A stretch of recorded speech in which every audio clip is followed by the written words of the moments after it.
Hello and welcome back to the second lecture of atoms and nuclei. आज की class में हम पढ़ेंगे बोर्स मॉडल ऑफ एटम। पिछली क्लास में हमने रदरफोर्ड मॉडल ऑफ एटम और उसके लिमिटेशंस को पढ़ लिया था।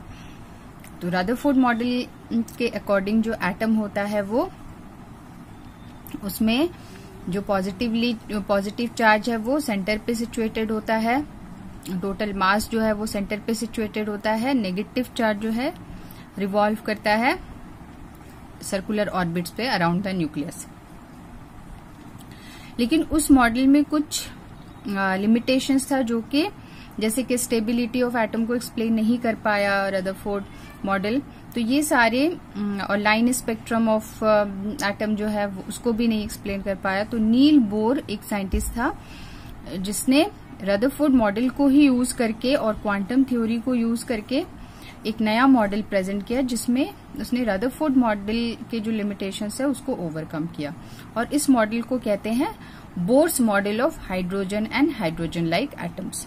तो इसको hydrogen and hydrogen like atoms इसलिए कहते हैं क्योंकि ये जो बोर्स मॉडल है this is applicable only to hydrogen and hydrogen like atoms, मतलब जिसमें 1 इलेक्ट्रॉन हो। हाइड्रोजन में 1 इलेक्ट्रॉन होता है तो इसीलिए इसको bourse model of hydrogen atom भी कहते हैं। तो इसका बेसिक पोस्टुलेट्स क्या क्या है? तो basic postulates of Bohr's model of atom,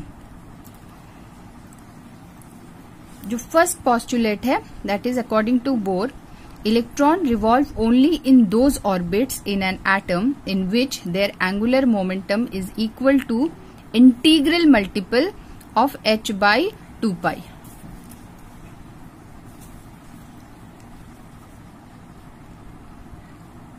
integral multiple of h/2π where h is Planck's constant. इसका मतलब ये है कि जो इलेक्ट्रॉन्स है वो सर्कुलर ऑर्बिट्स में तो मूव कर रहा है लेकिन हर सर्कुलर ऑर्बिट में मूव नहीं कर सकता है, सिर्फ उसी सर्कुलर ऑर्बिट में मूव कर सकता है जिसमें उस इलेक्ट्रॉन का एंगुलर मोमेंटम जो है वो h/2π के इंटीजर मल्टीपल के इक्वल हो। इंटीजर मल्टीपल का मतलब या तो h/2π हो या तो 2h/2π हो, 3h/2π हो एंड सो ऑन। यही है first postulate of Bohr's model. तो इसको हम मैथमेटिकली इस तरह से भी लिख सकते हैं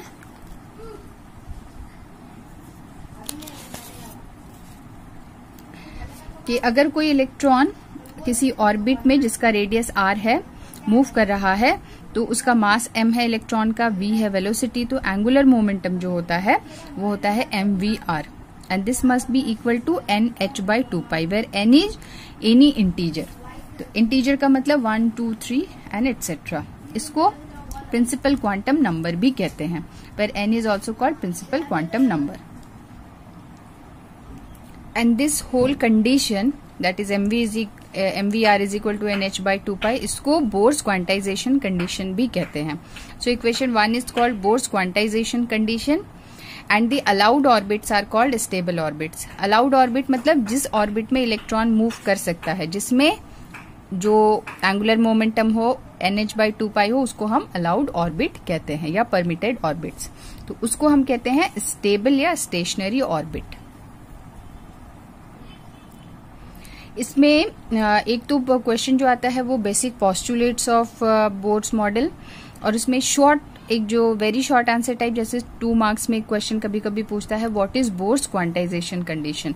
तो बोर्स क्वांटाइजेशन कंडीशन अगर पूछे तो सिर्फ और सिर्फ फर्स्ट पोस्टुलेट को ही लिखना है, मतलब यहां तक।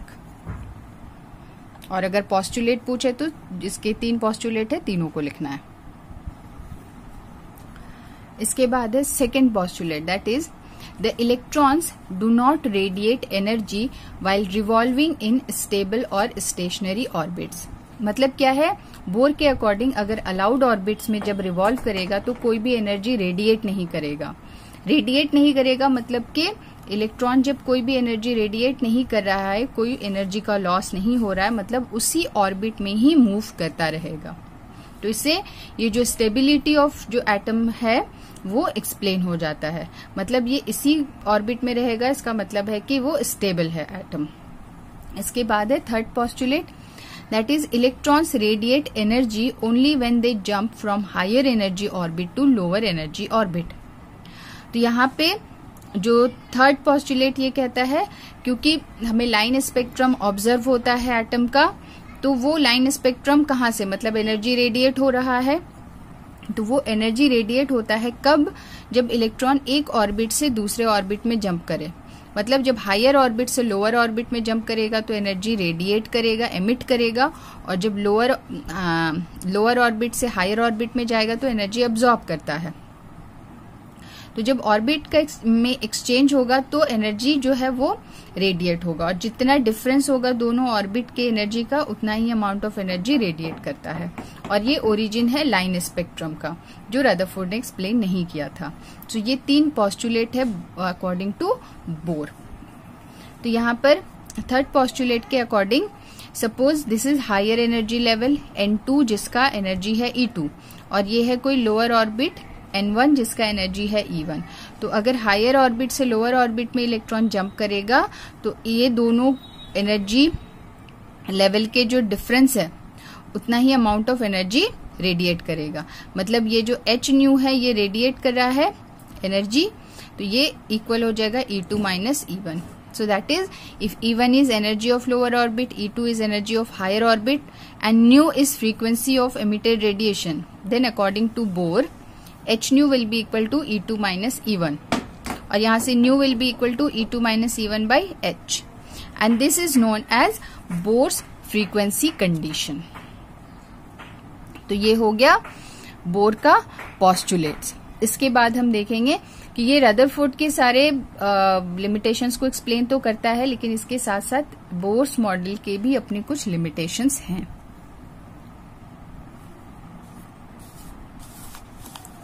Limitations of bourse theory. First limitation तो यही है कि ये सिर्फ hydrogen and hydrogen like atoms के लिए एप्लीकेबल है, मतलब that is for 1 electron atoms only. तो first limitation is Bohr's model is applicable to 1 electron atoms only such as hydrogen and hydrogen like atoms। इसका मतलब क्या हुआ, जिसमें 1 इलेक्ट्रॉन है, जैसे कि हीलियम में 2 इलेक्ट्रॉन्स होता है, हीलियम एटम में, न्यूट्रल एटम में, लेकिन इसको आयनाइज कर दे तो 1 इलेक्ट्रॉन होगा, तो हम हीलियम आयन को एक्सप्लेन कर सकते हैं इस मॉडल से। इसी तरह से lithium 2+ and etcetera. Second limitation है, Bohr's theory does not explain the fine structure of spectral lines even in hydrogen atom। Fine structure का मतलब क्या होता है, लाइन स्पेक्ट्रम को तो एक्सप्लेन कर देता है कि वो एक एनर्जी एक ऑर्बिट से दूसरे ऑर्बिट में जंप कर रहा है इलेक्ट्रॉन, तो एनर्जी रेडिएट हो रहा, जिसकी वजह से हमें लाइन स्पेक्ट्रम मिलता है। लेकिन हम हाई रेजोल्यूशन स्पेक्ट्रोमीटर से देखें तो ये जो एक लाइन होता है this is composed of many lines, तो इसको हम कहते हैं फाइन स्ट्रक्चर। तो ये एक लाइन में ये बहुत सारे लाइंस क्यों आ रहे हैं, ये बोर्स ने एक्सप्लेन नहीं किया था। So this is the limitation of Bohr's model of atom.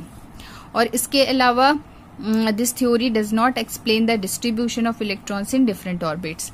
एक तो एक्सप्लेन करता है कि कितना ऑक्यूपाई करेगा डिफरेंट ऑर्बिट्स में, लेकिन उसमें फिर सब शेल्स होता है, शेल्स होता है, हम जानते हैं, पर उसको बोर्स ने एक्सप्लेन नहीं किया था, तो वो भी एक लिमिटेशन है। इसके अलावा और भी लिमिटेशंस है, जैसे स्टार्क इफेक्ट, ज़ीमैन इफेक्ट को एक्सप्लेन नहीं करता है, पर हमें इतना डिटेल पढ़ने की जरूरत नहीं है। एग्जाम पॉइंट ऑफ व्यू से 2 या 3 लिमिटेशंस काफी होता है, जिसमें मोस्ट इम्पॉर्टेंट क्वेश्चन जो है, what are the basic postulates of Bohr's model of atom and what are the limitations.